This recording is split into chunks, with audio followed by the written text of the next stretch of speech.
love it. What's going on, Bulls Nation? Welcome into the CHGO Bulls Podcast, presented by DraftKings Sportsbook, America's top-rated sportsbook. Download their app and be sure to use promo code CHGO when you sign up to take advantage of that great deal. I'm Peck. You can follow me on Twitter at Bulls_Peck. My guys, Big Dave, Bow, BAWL Sports, Will the Goat Gottlieb, Will_Gottlieb, and rocking in the producer chair today is our friend Sarah. What's up, Sarah? Hello. Sarah, that's the name? You ever been called Sarah before? I actually, my roommates in college used to call me that all the time. They call you Sarah? They call me Sarah Bear, actually. Sarah Bear? I'm not Oh, kidding. we going all the way? Love that. Oh, I'm not kidding, yeah. And I've never get a nickname either, so it's kind of nice that they did that for me. Yo, dog. Hey, Sarah Bear. Oh, Why did you say that so, like, with just such disbelief, as if I would nickname and shorten someone whose name is Sarah to Sarah? You've legit never heard that before? Never heard it before. Okay, well, so my sister's best friend is named Sarah. My mom's name is Sarah. With an H or an A? H. Beautiful. Mom, H. Sister's friend, no H. I am a fan of the H. You're with an H, right? Mm-hmm. Only correct way to spell it. Anyway. Agreed. Yeah. I like Sarah Bear. Is it based on gummy or care? Gotta be care. Honestly, I have no idea. They literally just started calling me that like junior year, and then it just, I don't Then it's know. gotta I be never had care. a nickname, so I rhymes. felt loved. It's for the rhyme. Yeah. Hey, Sarah Bear. I like that. Happy verified checkmark funeral day to everyone. Congratulations. To all who observe. To all who observe. Do I have to attend the funeral? Because I never had a check mark. So I No, gotta funeral's go. optional. Okay, all right. I'll stay home. And happy 420 to everybody out there. Hooray! Legalized weed in Chicago. Woo! Everybody enjoy. Be safe today. Enjoy it responsibly. Enjoy responsibly. You think Vooch is going to burn one today? Why not? You think he's a stoner? Yeah, he's rich. He's got time. That's it's true. The off season. He's on vacation. He's hanging out. Yeah. Why Yeah. not? Put one up. But to keep his lungs fresh, he's probably an edible guy. You think so? I would guess. He looks like the smoker. You know what I think mean? so? If I had to pick one, I would say Vooch is smoker. I think Zach would be the edible. Okay. Zach yeah, no, feels that makes more if edible if than I me. saw Vooch like strolling through some random quiet European street smoking a doobie, it would not surprise Wouldn't me. surprise me at all. Not one bit. He's got Yeah. that look to him. I agree. We wanted to talk about Vooch today. Yeah. Dive a little bit deeper into his end-of-season press conference comments about his future coming into unrestricted free agency, and also just sort of revisit where we are now compared to when that Vooch trade happened a couple years back with Orlando, and redefine it in a sense, and how we should look at it now, even if it was not a massive success at the time. And then also to wrap up today's show, we got some comments from Derrick Jones Jr., who has a player option to come back in a Bulls jersey next season. We'll talk about that as well. So, gentlemen, the first thing that Vooch had to say, answering the first question when he sat down on this past Saturday to talk about his future, was to say, quote, "The Bulls will have the priority in free agency. I would like to stay here, but that's on the front office to decide. I'll talk to them about their vision and plans and things like that. But obviously, I'll be a free agent, so I'll see what else is out there. Obviously, test the market."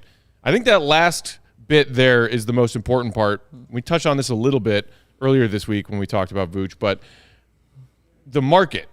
What do you guys think Vooch could get from other teams on the open market this summer, because that might determine whether or not the Bulls are able to bring him back? I think he's due for a nice payday. Not someone overpaying him, but just right on the market value for him. Like for a couple years, maybe 2-3 year deal. Yeah. Kind of like the one he had here. Right. I assume he would get that, and that would be his last one. I feel like that would be the last one. Because, look, the dude, he's 15-10 on a bad day. You know what I mean? Like 15-10-4 on a bad day. So a guy who has motivation, who you can probably build a team around, we'll see where they value him as far as if they feel he's a number 2 or a number 3 like that. I don't think he's a number 1 anymore. I think that's done with. Not to say he doesn't have the skill, he just the age of it. So I think he's a number 2 or number 3 option. It's good that he got that opportunity here with Chicago to kind of get those kinks out. To say, because it was weird for him not being the number 1 option. You saw it in his game. He admitted as such how weird it was for him, and you saw him get into the comfortability of it more so this year than any year that I can really remember. I saw him more comfortable in that role being that third guy this year. Continuity, man. Yes, that's what it does. That's what it does, Will. That's what it does. Dagger to the heart. But I think that's good for him because now going to other teams, he knows how to play it. You know, he knows how to fall back, when and where to get the ball and things like that. So that's great for him. Yeah, he's going to get his check, though. And I don't think it will be here. And that comment, I just like the fact I saw obviously twice in that last part. Obviously, I'm going to be in free agency. Right. Obviously, I'm going to test the market, you know. Like, and I'm like, yeah, that's all I could do who's going to be getting these checks. And I think that's what's on his mind, more so than Kobe White's mind of comfort. I think his comfort was taken away from him when he left Orlando. Yeah. So comfort's not He a didn't priority. choose to be here. Right. Comfort's not a priority to him anymore. But Vooch did mention in his comments about where he might go and his thought process this offseason as far as decision making, he mentioned comfort and family comfort. And also, shout out to Vooch and Mazel Tov. He said in that presser that he and his wife have their third kid on the way Shout in a out. couple of months. See, so that family comfort means money. And I need you to know that's what that means. is that what that means? Yes, family comfort when you just had your third kid means checks. See, to me, I think I think the opposite. I think Vooch has made a lot of money in his career, and I think the biggest thing for him is where is his family going to be comfortable. Okay. He has a house in Orlando. He's got like his life there. He was there for eight seasons, I think. But so when you look at what like the average market number for a center is, it is probably for him going to be between 15 and 20 million. You look at some of the top paid centers in the league: Jokic, Embiid, Gobert, all over 40. AD is up there at 40. Cat 36. Then you've got like the Bam and DeAndre Ayton tier, which is 32 and a half. Ooh. And then you fall down a little bit further where it's Capella at 21, Miles Turner at 21, Jarrett Allen 21, Nurkic 17, 21. Mitchell Robinson 15 and a half. Valanciunas 15 and a half. So I think he's probably around that number at this point. As an aging tier 2 center. As an aging center, the Valanciunas number, right? So that's, I mean, that's 15. I think that'd be a good deal for whatever team he signs with. But I think if you're the Bulls, you kind of you're in this position now where you have to pay him to protect the salary slot. We can spend more time talking about this in terms of the trade, but when you go past the trade deadline this past year and you don't have a plan to either re-sign him, you don't have that extension already met, or you don't trade him, you run the risk of losing him for nothing. We've looked at the teams that have space, not great teams, but Orlando's up there. Maybe he wants to go back there. He does. That would be just rich. But you look at some of these other teams, there's not like an ideal situation necessarily, but the Bulls have lost all their leverage. They have to keep him to maintain the cap flexibility, because if they lose him, they're still over the cap. They don't get $20 million to spend on another free agent. So they basically have to retain the money that is going to be on his slot and then hopefully either sign and trade it or trade it down the road. But they've lost a ton of leverage by not trading him at the deadline. Agreed. I thought that was a shocking mistake that it didn't happen, and they will either now have to overpay him or let him walk for nothing. Yeah.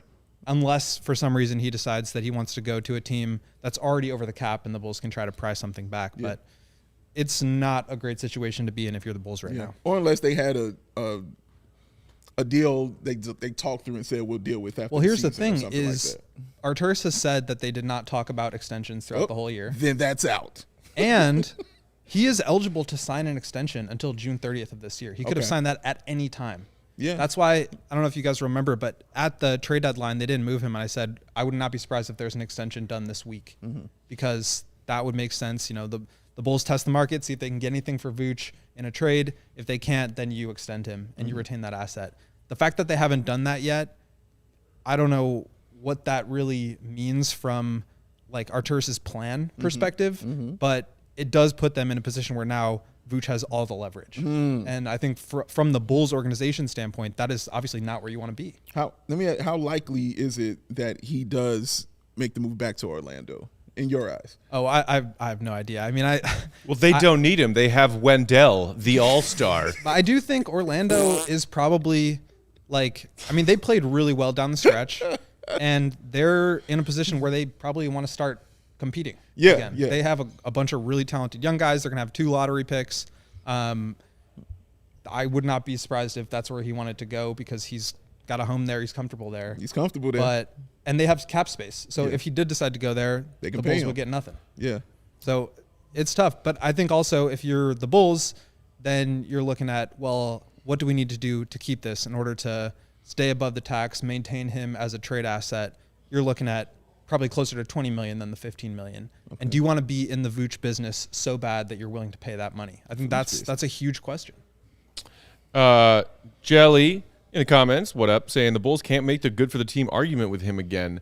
I don't necessarily know about that. I mean, the Bulls are stuck between a rock and a hard place with this Vooch thing, as you just so eloquently laid out. But I think that Vooch was maybe oftentimes an incorrect scapegoat for things that weren't working with this Bulls team. Yeah, like he didn't light it up from three every night. And I know that Bulls fans love to dig at his defense, but Will, you actually asked him about that last Saturday. Saying like, hey, the Bulls had a top 5 defense, and you don't do that on accident. And you don't do that with a terrible defensive center. And you asked him to talk a little bit about the year he had on that end of the floor. What did you make of his comments to that and answer to that question? Because I think in some elements he was not totally off base, saying that the defensive scheme the coaching staff designed kind of tailored to his strengths and masking some of his weaknesses. Yeah, and I wasn't expecting him to come out and say like, fuck the haters. Right. Like I did say also, obviously, this is a quote, obviously I'm not a huge defensive star. So he acknowledges that part of his game. And I also wasn't trying to get him to say that. Like right. It wasn't like I was angling for him to talk about his flaws. It was just like, this idea that you're a poor defensive center, whether or not that's true on an individual level, it is clear that you can build a really good defense around him. Sure. That's credit to Billy, and it's credit to Vooch. Sure. And I think basically my takeaway was what you said, that they built a system that he was able to succeed in. And to be able to quarterback a top 5 defense, you need to be good. You need to know what you're doing. You need to know where to be, and you need to execute. I thought the Bulls brought him up to the level of screens that helped them contain. It allowed guys to get over screens and get back to their man without having to get put in jail or, let the offense play 5-on-4 and then get out in rotation. So I thought the Bulls that's like probably the most underrated thing about the Bulls this year was their ability to execute at a high level from start to finish of the year. I mean, we talked about inconsistency. That was the theme of the season, but consistently they were a very good defense. No, they were. And I thought that the defense was catered to what he does well, which is rebound. And if you notice, a lot of those times, especially early on in the game, it was one and done for those teams because when the defense would funnel to him, he was allowed to float, and as being a great rebounder, you can judge and tell where the ball is going and do it in that way. I think Billy really kind of structured the defense around that strength of his because it's not blocking shots, you know what I'm saying, and it's not going to be rim protection. But he's going to get these rebounds and start the break. That's a defensive stop. And I think Billy really did kind of cater that around that strength. That's why Vooch would, after the first half, have like 8 rebounds in 10 points, And like you said, that's a credit to Billy for recognizing, okay, what does he do well? He does this well. Let's cater his defense to that. Yeah, and I didn't check once the season went final for the Bulls, but towards the very bitter end of the regular season, Vooch was still leading the league in defensive rebound percentage. That's not nothing. No, it's not at all. When the Bulls' defensive rebounding became an issue towards the end of the season, that was one of their more, problematic flaws. The other thing that I'm curious about, Will, and maybe you have better insight to this as we figure out the timeline of the decisions facing the Bulls front office as they enter the offseason, is where in that timeline is the Vooch decision compared to their decision to maybe shop and trade either Zach and or DeMar? Because, which decision do you need to make first? And does trading one of those guys necessarily dictate deciding to keep Vooch or let him go? It's an interesting question. I think I'll preface it by saying this. I strongly disagree with the idea that the Bulls should bring it back, run it back again, continuity part 2. I strongly disagree with that.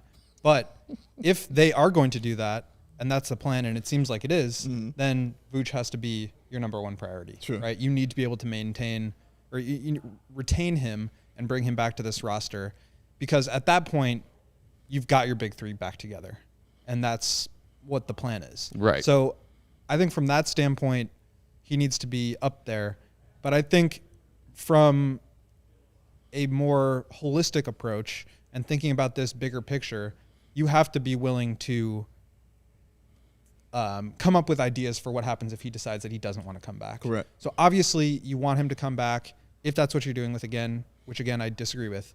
But that, I think either way, you kind of have to get a sense, because if he does want to come back and you can do it at a favorable rate, then maybe you can flip him down the line. If he doesn't want to come back, you got to look at other teams and where he might want to go. And if you can figure out a sign and trade, that would be beneficial to you. In terms of list of priorities, I would say that's probably number one, because I don't see a world, well, maybe there's a world, but it seems unlikely that they would bring back Vooch but trade one of Zach or DeMar. Right. That's kind of what I'm wondering. Dave, do you think they could, say they decide to shop DeMar, see what they can get for him on the trade market this offseason, keeping Zach and re-signing Vooch to a new deal and just moving DeMar out as a piece to bring in something different, like, you know, a above average 3-and-D wing or something like that? Does that make sense to you, keeping two of the three? Yeah. And one of those two that they keep being Vooch? Yeah, it does make sense. For me, there are scenarios where losing either one of those three makes sense as far as what you can bring in and build around. Honestly, there are three scenarios. I'm like, yeah, all of that makes basketball sense to me. But to answer your question, yeah, of course, because that way you get what everybody's screaming for, which is finally I can move Patrick Williams to the 3 and allow to see what he is. Like you said, get that 3-and-D wing who can either play off the bench or insert to the starting lineup, or if you want to keep Pat at the 4, have that 3-and-D guy that you're talking about come in and play that role. So it opens up the floor for more options. We'll let Zach see if he's the man, you know, to do what he does. Allow Vooch to be the number 2 guy on the team, which he felt more comfortable with being a guy. He clearly is not comfortable being a number 3. So yeah, I could see that happening, and it does make basketball sense to me to do that, and also saving that money as well that you would. But I don't know what they will do, you know, because it's as Will keeps saying, it's so up in the air, and that's kind of what I wanted you to explain a little bit more. Will, was when you were stating that losing Vooch does not mean you get that money. You're still over the cap. I want you to explain that a little further. Like, why is that the case? Sure. So right now the Bulls, well, first of all, Mark wrote an excellent piece about this Mark K. Shout out. last week, and really goes into the details. But essentially the way that it works is there's the salary cap, which I think is around 134 million, and then the luxury tax, which is 162. And the apron between it. So right now, Vooch being a free agent, Kobe White being a free agent, Patrick Beverley, Javonte Green being free agents, they all have what's called a cap hold, which is the amount of money that stays on your books that signifies, like, basically it's not like the max number that you're going to get paid, but it's typically a much higher number unless you're like a star player. So the Bulls have about $64 million in cap holds, which if they wiped, and that would mean letting all their free agents walk for nothing in free agency. If they did that, they could get, I think, $11 million below the salary cap, and that would allow them to go out and sign whoever they wanted up to $11 million. Okay. But if you re-sign Kobe for, what do we talk about, $10 to $14 million a year annually, all of a sudden you're back up above the salary cap. Now you can sign your own guys due to what's called bird rights, and that allows you to go above the salary cap, and that's where the Bulls have had success in the past, doing the sign-in trade when they were already above the cap for Lonzo and for DeMar, and then using the mid-level exception on Caruso. But so you're already above the cap if you sign Kobe and let everybody else walk. So if you let Vooch walk, there's no more cap space for you to be able to go out and sign somebody. So the best path forward is to either re-sign him to stay above the salary cap because you have his bird rights, and then you can trade him down the line, or you let him walk and you're still above the cap, which means you have no space to go out and sign someone, and he's gone for nothing. So again, this is why it's such a difficult position, because of the way that they have set up the cap, which was, I think they did a really good job in 2021 when they decided they wanted to do it that way. Absolutely. But now they need to maintain that. You need to stay, once you're over the cap, you have to stay over the cap unless you're going to like wipe off a ton of space and go out and sign, you know, a couple of star free agents. Like I was just listening to Cash Considerations, and they were talking about this with Matt from Bloggable, where like because Derrick Rose in 2010 was on a rookie scale contract, he was making very little, and that allowed them to create so much space that they could go out and try to get LeBron and D Wade to come in. Mm-hmm. The Bulls now are not in that situation where they have enough space to sign any free agents. So what they have to do is retain their guy using bird rights. Otherwise, they're going to let him walk for nothing. Yeah.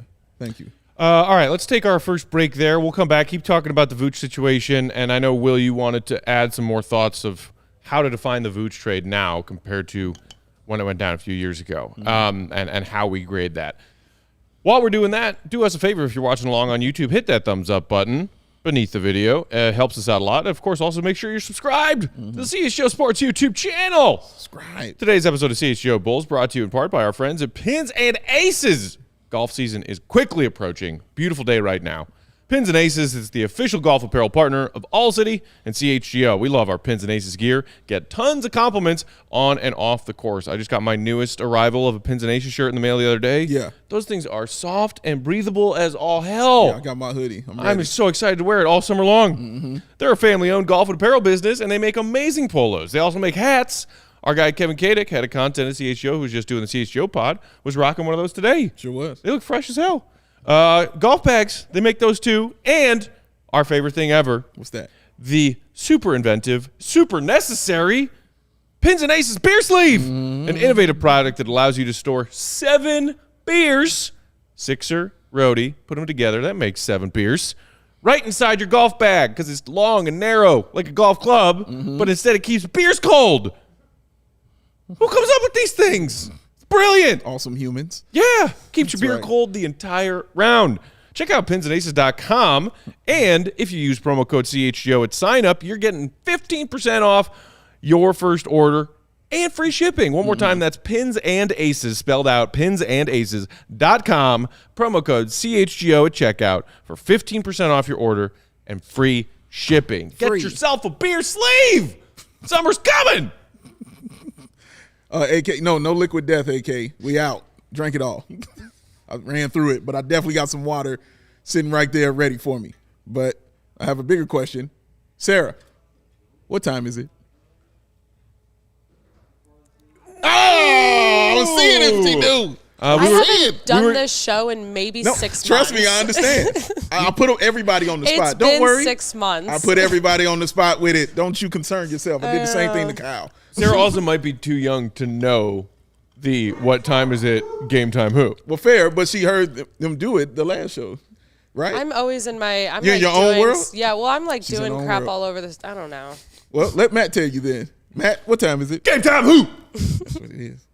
I'm coming back, Sarah. Please I know. this. I'll write that one Stuckey down. even mentioned I'll write Cliff it down. Livingston on the other show that they were just doing. She don't know that. right. She don't know Cliff Levis. Come on, man. You kids.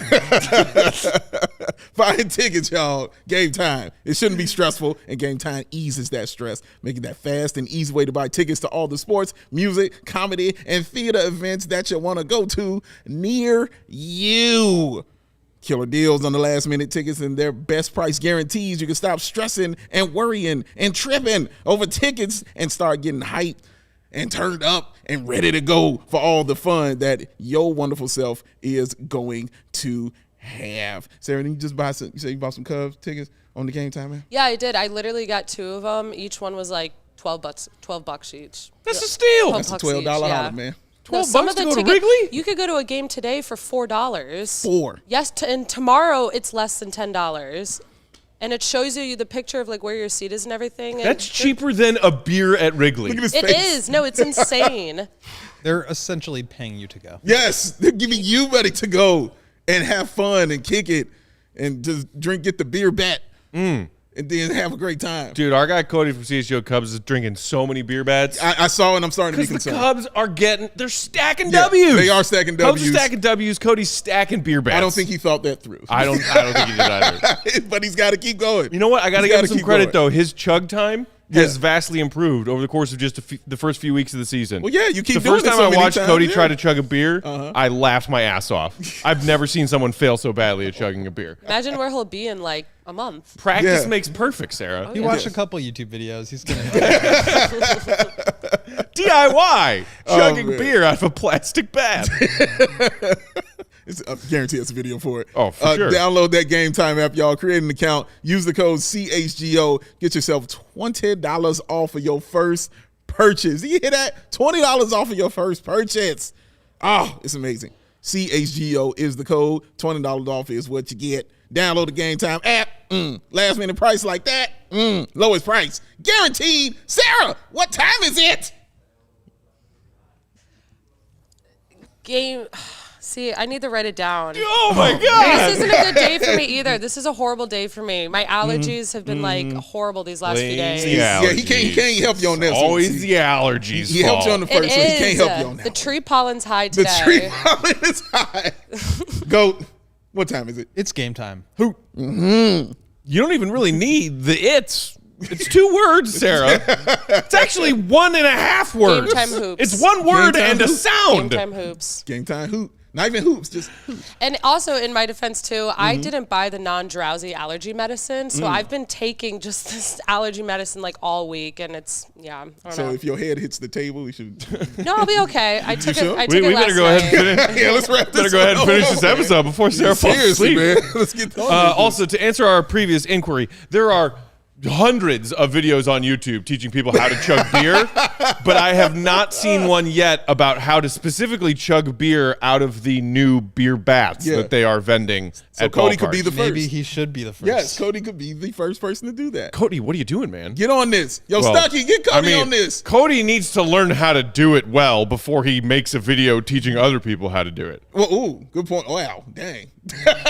Like, yo, son. Like, oh, man. DIY, how to slowly and with massive failure chug beer out of a plastic bat. Are you saying you can do this out of the plastic bat? I'm guessing I could do it better than Cody. I mean, it's only one way to find this out. We got to get a plastic bat up in here. There is one in here somewhere. Just like when they were doubting MJ's skills at the end of Space Jam. Nobody's doubting you. Only one way to find out. Only one way to find out. Are you comparing your chugging ability? That's right. MJ? Cody and I Exactly can what go he's head to doing. head chugging beers out of those plastic bats. I'm going to make my entrance down a ramp of a spaceship into Wrigley Field, wave my hat to the crowd, and then destroy his ass chugging a beer. And for some reason, Bill Murray is there. Like just hanging out. Bill Murray's always there. He's at Mr. Wrigley. Cubs. Hanging Yeah, around. The Wrigley. He'll be there. Okay, let's get back on track. Revisiting the Vooch trade. For those who forgot, details. Wendell Carter Jr. Yes. Also OPJ. Forgot about that part. Oh, yeah, I forgot about that. 2 first-round picks to the Magic for Nikola Vucevic mid-season 2021. Magic used the 8th pick of the 2021 draft, first of 2 first-rounders, to draft Franz Wagner. And I think that part right now is what has most Bulls fans upset because they see the talent and the production from that young player already. He's solid. And see a high ceiling in his future. What's still to come is that the Bulls owe Orlando their 2023 first-round pick unless it falls into the top 4 in the upcoming NBA draft lottery. The Bulls have an 8.5% chance for that pick to land in the top 4 and a 1.8% chance for that pick to be number 1 overall after the coin flip that happened a few days ago. Yeah. That's where we are now. Should Bulls fans still define Vooch's value to this team now and maybe as a piece they keep moving forward through the lens of that trade from 2 seasons ago? I think if you look at it that way, you're just gonna be upset, and you kind of have to. Bulls fans love being upset. Yeah. Will. You have That's true. to. You have to. It's similar to Patrick. Like you can't just look at Patrick and say you were the 4th overall pick. Why aren't you Kawhi? Because that's just like a fool's errand. If you like remove the value, it was an overpay. We can all agree. Like that, Vooch was not worth that kind of package, but it happened, and now you have to separate that from the player that he is and from the value that he's providing. Now, as we talked about the defense, I was really surprised to see how well the Bulls performed with him anchoring. Statistically, he gave you about as good of a season as you could have hoped. 17.5, 11, 3 assists, 50, 35, 84. I mean, that's like a really solid season from a center. Yeah. But the problem is that he wasn't the 25 and 12 guy shooting 40% on 6.5 threes a game. Correct. That he was in Orlando. Correct. It's also kind of silly to think he would be that guy. Correct. Because now he's not the number centerpiece of the offense. So, again, I think we get his value as a player and the value that the Bulls paid for him conflated. It was an overpay. In retrospect, like, I would not do that again, but I don't think that makes him a bad player. I think it made him the scapegoat for a lot of the problems that went wrong.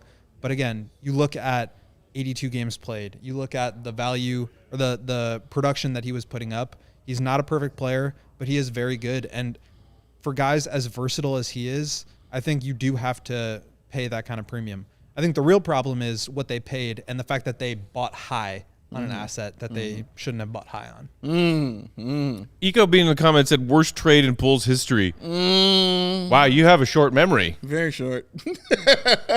At least Vooch is producing.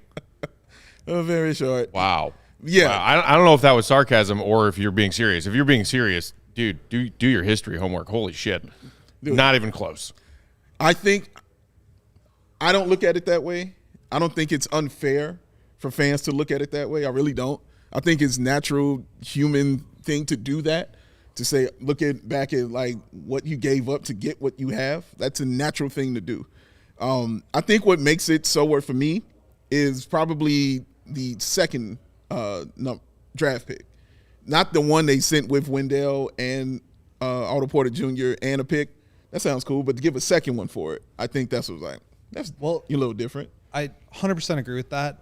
That it's fair to look at the player based on the value, but I don't think that makes Vooch a bad player. No, not at all. And I just want to specify because I know that's not what you're saying. Yeah. But the other thing, which you didn't mention, Matt, in the trade, is that because the Bulls had to offload Otto Porter's $28 million, and because they were only taking back 20, along with Wendell, they had to take back Al-Farouq Aminu's contract, which was guaranteed through the rest of that season and the following season.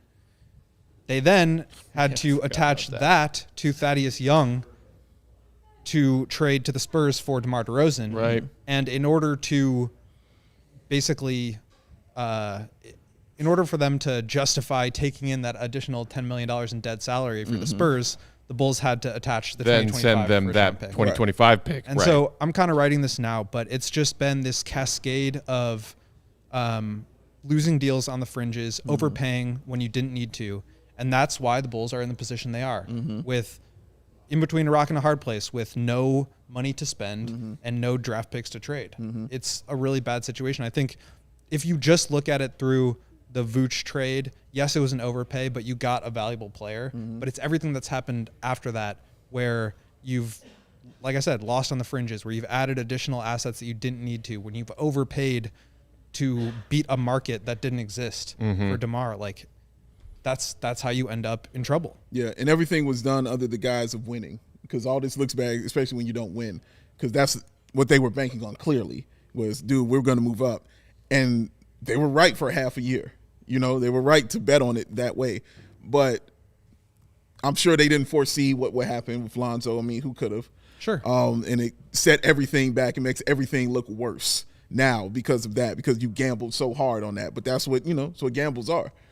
And that, I think, is a really good point, too, because you look at two things when you're evaluating this past year and a half, and I think it all kind of kicks off with the Vooch trade, which is why we're talking about this.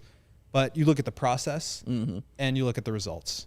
And I think the process at the time was defensible. It was justifiable to say, we want to trade for a legitimate all-star center who can be an offensive hub and who can elevate Zach's game. And then you go out and get Caruso and Ball, and you have elite defensive players, high IQ, fast players who want to get up and down, who can maximize Zach.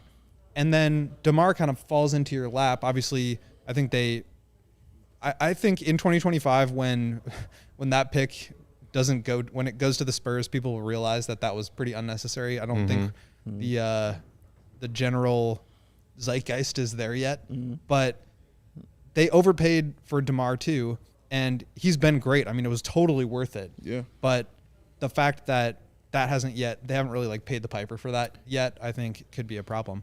But so it's all these things that just have compounded over this period of time to where the process was good. You put together a group that work. You got some guys that can play really fast. You've got shooters. You've got a post hub. And then if all else fails, you have a guy who will go get his shot and it will be a good shot every single time. And like that process works. You also have some young players that you want to develop. But the result is Patrick Williams didn't turn into Kawhi.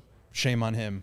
Like, that's ridiculous, but like, but we kept calling him the paw, Will. Why didn't it work? It's ball got injured. It's, Vooch wasn't playing like all-star Vooch. And so even though the process was good, the result hasn't worked out. And I think that's where there's a disconnect and you kind of need to make decisions. I think, again, that takes it all the way back to this narrative of Vooch and what you do with him this summer and how that affects your plans moving forward. And that's the part that I think some Bulls fans are maybe a little too quick to forget sometimes when you talk about the overpay.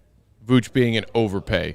Sure, they took a swing. Sometimes swings hit and sometimes they miss. That's okay.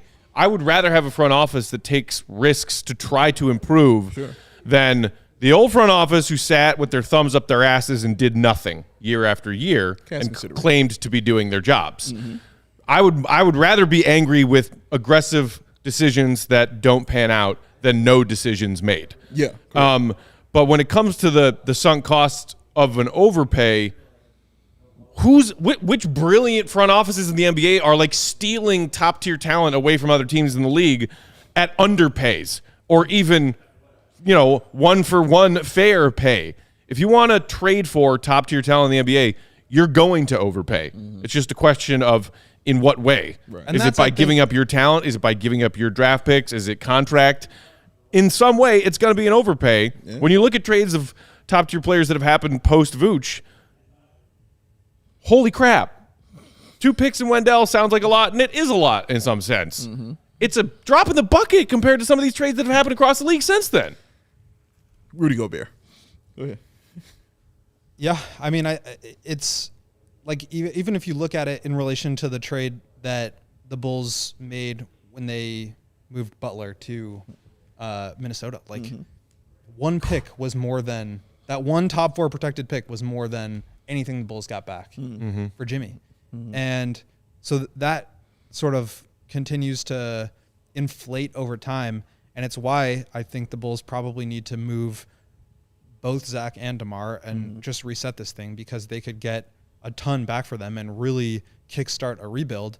They're not going to do that. But I think because they're in this position now, it comes down to when you make those trades, it has to be for the right player and at the right time. So when you trade 3 picks for DeJounte Murray, he's got 2 years left on his deal at $18 million, but he's only 26. Yes. When you make that trade for Donovan Mitchell, he's got 4 more years on his deal, and you give up 4 picks and Markkanen and Colin Sexton. That's a lot, but he's an All-NBA player. He's going to be probably first or second team All-NBA this year. Yeah. And it just hasn't worked out that way with Vooch. And I get the argument that, like, the more you play together, continuity, right? Like, you learn how to coexist and adapt and make each other better. But they've played, like, over 115 games now, and it hasn't worked. They're, I think, 50 and 62 since last All-Star break. And that trio, the 3 of them, Vooch, Zach, DeMar, was the trio with the most minutes on the floor together in the NBA this season, right? Yeah. Yep. It's true. And they're negative. Yeah.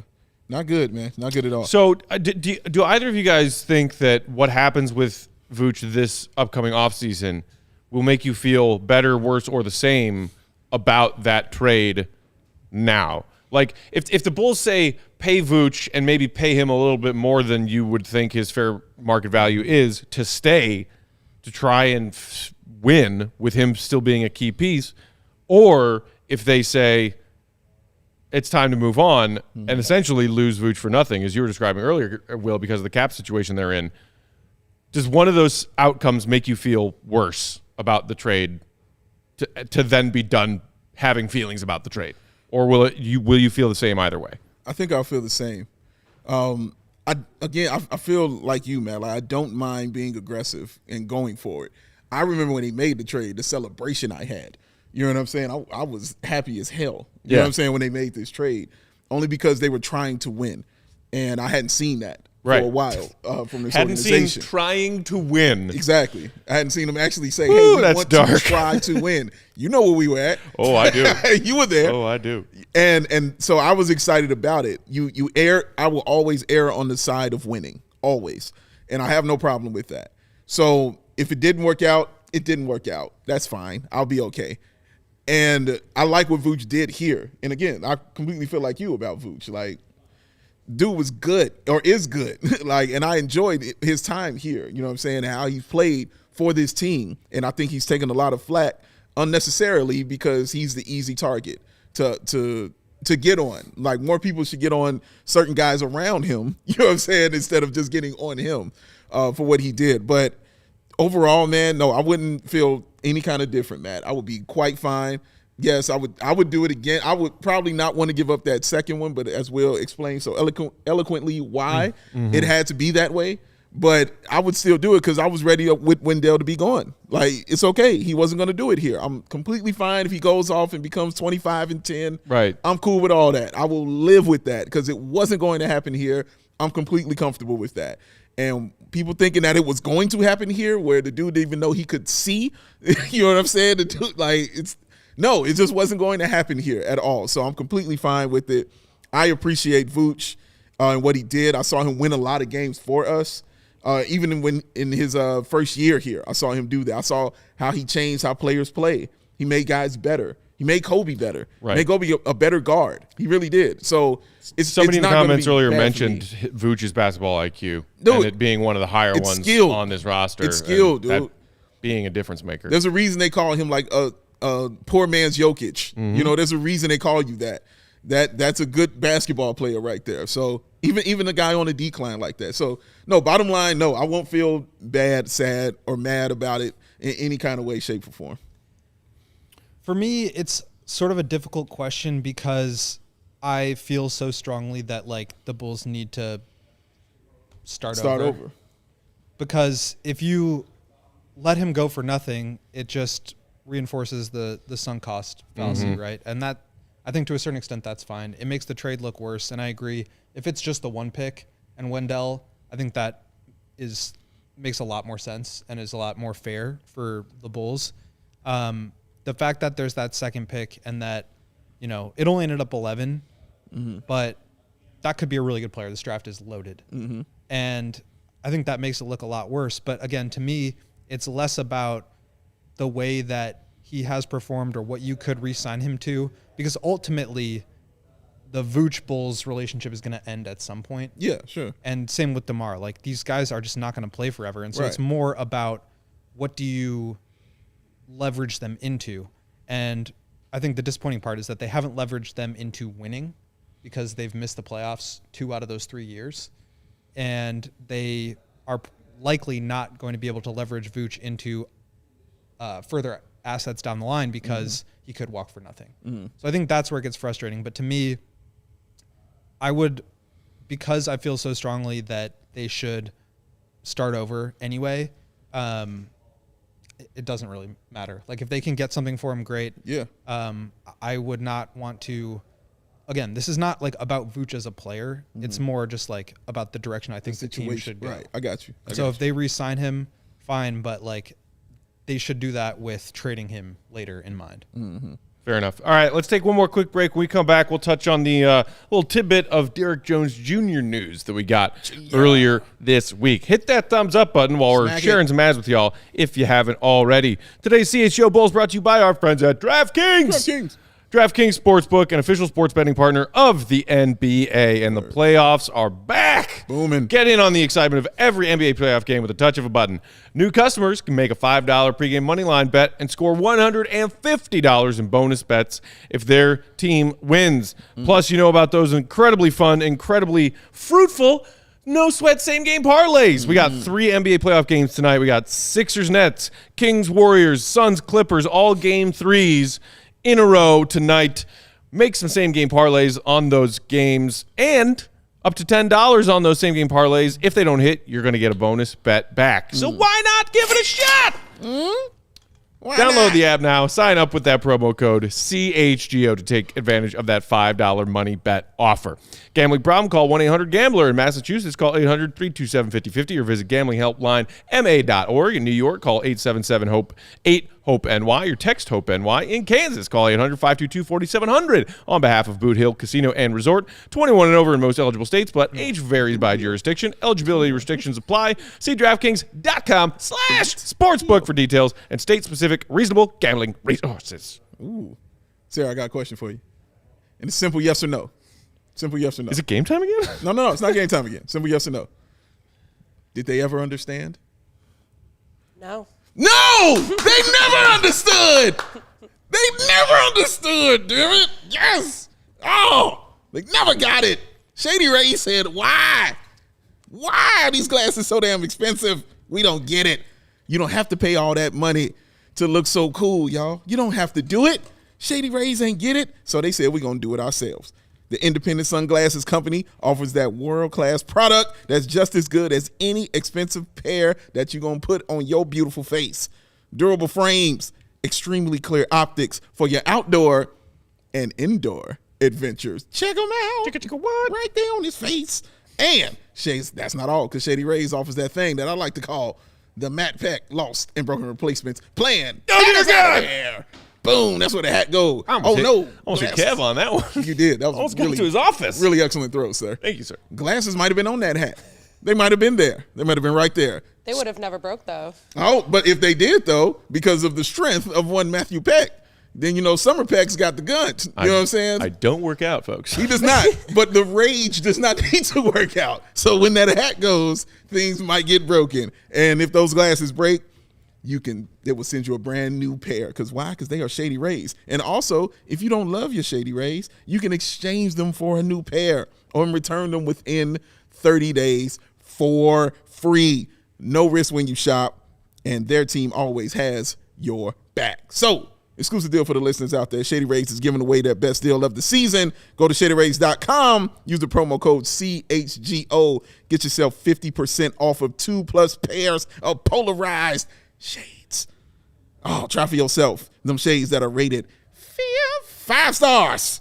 Over 250,000 people. I've been told that's a lot. Shady Rays, where the Rays are oh so damn shady.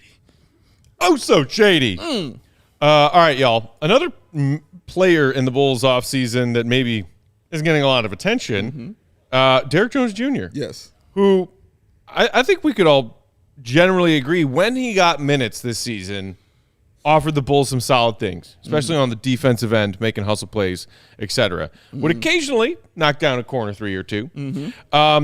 He has a $3.3 million player option for the 23-24 season.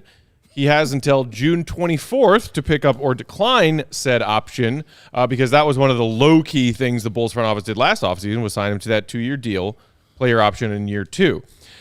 He was recently chatting with Casey Johnson of NBC Sports Chicago, and when asked about that player option, had this to say. Like I told Coach and everybody else, I'm locked in for 2 years. I don't sign for 2 years for no reason, so I'm here for 2 years. I just got to sit down with my agent, talk to him, figure things out, but I don't see why not.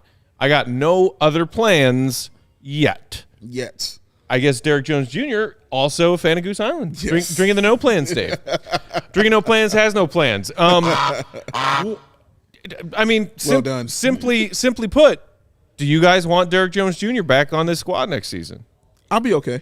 if he's not here, I'll be all right. I'll live. Yeah, I'll be okay. If he leaves, great, fine. He's a good piece, but I'm not losing sleep over Derrick Jones Jr. not being here for the Chicago Bulls. Because as my man Renewable says, he's hurt a lot. But on top of that, we have to see if Billy wants to play him. Because, Billy, for some reason, goes through those stretches with Derrick Jones Jr. where you won't see him on the court for months. And then you'll see him play every game after that. So, and like he said, he gets hurt a lot and things like that. But he's impactful when he's out there in certain situations because of his size, his length, his ability, obviously, to get up and down the floor, and his athleticism. But the lack of the three-point shot also hurts, which is why I'm not going to be mad if he leaves. It's cool if I don't have another guy who can't shoot threes on this team. I would be completely fine. But if he wants to stay, cool. If he finds another situation, I have absolutely no problem with him leaving. That's more Dalen Terry minutes for me. Yeah, I tend to agree. I really obviously love the small lineups with him and Patrick Williams up front. But But if he can get more money elsewhere, I think he should probably do that. Good for him. But again, I think another flaw with this front office is the way that they've handed out those player options. They gave one to Drummond, they gave one to Tony Bradley last year, and that's why they have just had this logjam of guys between like the 9th and 12th roster spots where they just haven't really been able to utilize those spots to try to bring in talent elsewhere. I would be fine with Derrick. He's young, he's athletic, he fills a role. Like I said, I like those small lineups, and he gives you a different look. But he's also been out of the rotation at times. So I don't think it's like critical that he returns. I got to sort things out with my agent is code speak for I need to see if there are any other offers out there that would net me more than $3.5 million. Yes. But I could see him coming back for sure. And I also want to reply to Juan Mata here because this comment, it sucks how much Will Gottlieb campaigns to blow it all up. He has logical arguments, but overlooks other team values. Continuity isn't bad. Look at the Bucks. All right. You just compare the Bulls to the Bucks? That's where I was going with this. If the Bulls were the number one seed in the East and the league, and also had the best player in the world, I'd be all about continuity. But unfortunately, they missed the playoffs kind of continuity altogether. Sounds terrific. But yeah, I mean, they missed the playoffs. They don't have the best player in the world. The hell are we doing here, Harry? I think people get frustrated or like call me a downer or whatever when I note present this kind of stuff. Logical arguments about why things are headed in a bad direction right now. I really don't want it to go poorly. I don't want nobody to like be excited about the team in the comments. I don't want our season to be done in April. I want to have them play competitive playoff basketball. It's good for business. It's good for us. Like, we like watching a team play well. It's fun. True story. So I just want to say that because I don't want to seem like I just am rooting for them to lose. That could not be further from the truth. No. I'd like to see him happy soon, one day. I'd love to be happy one day. Oh, can't wait to see it. I'm so looking forward to it. I've seen Matt do it. I haven't seen Will. Well, it's because he was in. Maybe we all need to go back to Paris. Would that make you happy, Will? That was go back to Paris. You can get your fresh baked goods and your delicious French coffees.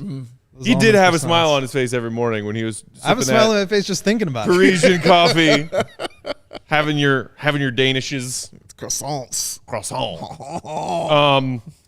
So back to DJJ for a few more minutes before we wrap up here. Sure. It is interesting, you mentioning him not always being in Billy's rotation, Will, and especially even when the Bulls were shorthanded at times this season, he wasn't always getting minutes. Like, once Javonte went down, it's weird that Javonte came back and was quote unquote available at the end of the season, but never really played. Yeah. Before that, earlier this season, Billy Donovan was like, Javonte, you're my guy, get out there. Yeah. Then Javonte goes down. Derrick Jones Jr. still not really getting a lot of minutes. Alex Caruso playing minutes as an undersized 4. Getting significantly more minutes. Drummond and DJJ, that's kind of like the default 1 or 2 option that Bulls fans kept going back and forth on. I think it's just more about the fact that it wasn't just about him versus Drummond and going big or small. It's that in many different scenarios throughout the season, Billy never prioritized giving Derrick Jones Jr. minutes. And he said that in the same interview he did with Casey. He said, I feel like I've played well when given minutes. I've done everything I can with the role that I was given. Do you guys see any path for him picking up that player option to have a larger role next season? Yeah, I see a path of him picking it up. Like you said, depending on what other teams are offering. No, I'm saying if he does pick it up, do you see a path to him having a larger role next season than he did this season? Okay. That's harder to answer because I don't know who will be here. If I knew that, then yeah, I can answer that. But if it's just standing pat with everybody back, that rhymed, then I think his role will be the same, to be honest. Because again, I'm thinking about the young guys. I'm just thinking about Dalen Terry and how hard it's going to be to not give this man minutes next year. So I guess it's like how Will and Mark would say to me when I would talk about Dalen, like, whose minutes are you taking? That's why I say now to Derrick Jones Jr., like, whose minutes are you taking then? Like, because your minutes won't be set anymore. They just won't be. Other guys are going to have to move up and get more time to play. So, again, I think that question will be easy to answer once I know who won't be here. But I don't see it as I've never looked at him as the difference maker of something. great in a roll. Like Will said, when you want to run some small ball out there, awesome. And sometimes he's had games where, 2 or 4 from 3, couple of rebounds, really set the tone like that. Then other times I just don't see him, even when he's on the court. So, yeah, sure. You know what I'm saying? Hypothetically, yes, but I don't see it, man, like that. I think also when you look at a guy whose game is very dependent on athleticism, as they age, you don't want to necessarily bank on that. To me, he's a back end of the rotation player, and that's kind of where he is. Like you said, if Vooch leaves and the Bulls are going to start Drummond, right, then yeah, he probably gets a bump at backup center and he's playing in a larger role.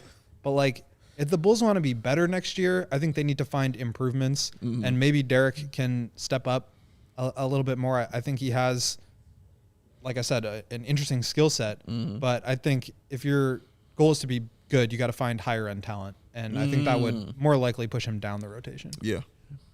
Just going back to the continuity plans, Bulls versus Bucks comparison, Juan Mata came back to defend himself a little bit, saying, I meant the Bucks before they were the Bucks. They built from scratch and kept their core. You're not wrong about that. It's pretty unlikely scenario, and credit to the Bucks organization for swinging and hitting on a couple of big pieces to start building that core. Giannis was a widely unknown prospect who had just freakish athletic ability. Yeah. People did not know a whole lot about his game, and they took him 15th, middle of the first round, 15th. Chris Middleton, the other big building block of that Bucks team that went on to win a championship and be perennial playoff contenders, 39th pick in the second round. Yeah.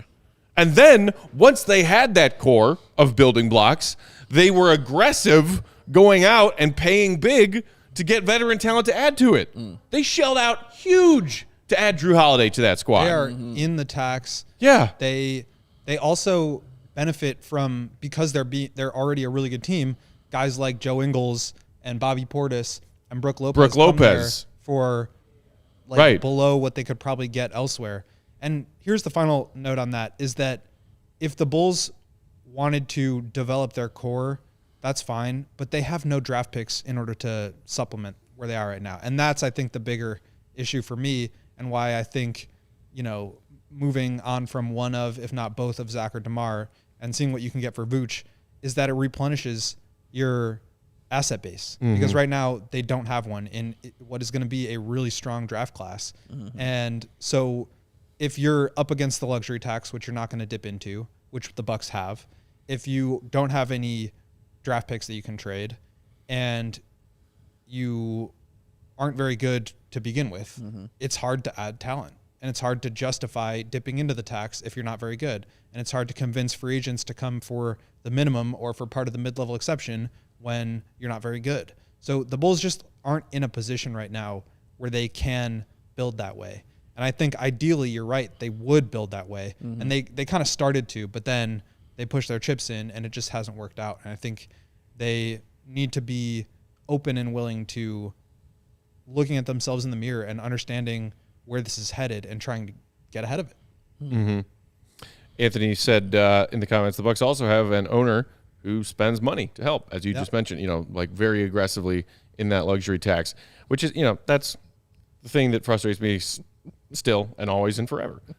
The whole line about we'll go into the luxury tax for a championship contender. It's like they want them to prove that they're a championship contender without going into the tax, and will then maybe be willing to pay the tax to stay there. It's like, dude, you gotta be a luxury tax team to actually have a chance in this league at this point. And you also need to have a top 10 player. Yeah, like the Bucks have the best player in the world, and the Bulls, like Zach and DeMar, are really good, but they're probably closer to 30 than they are to 20.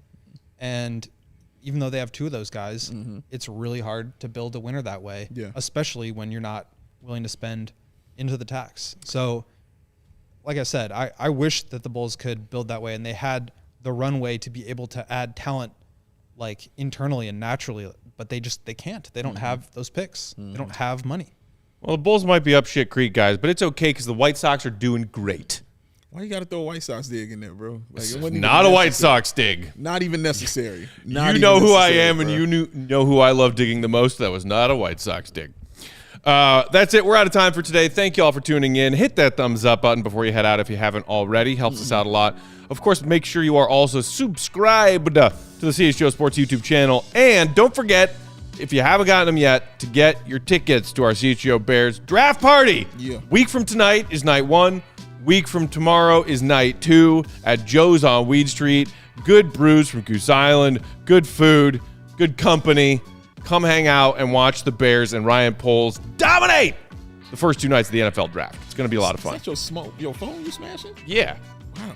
All right.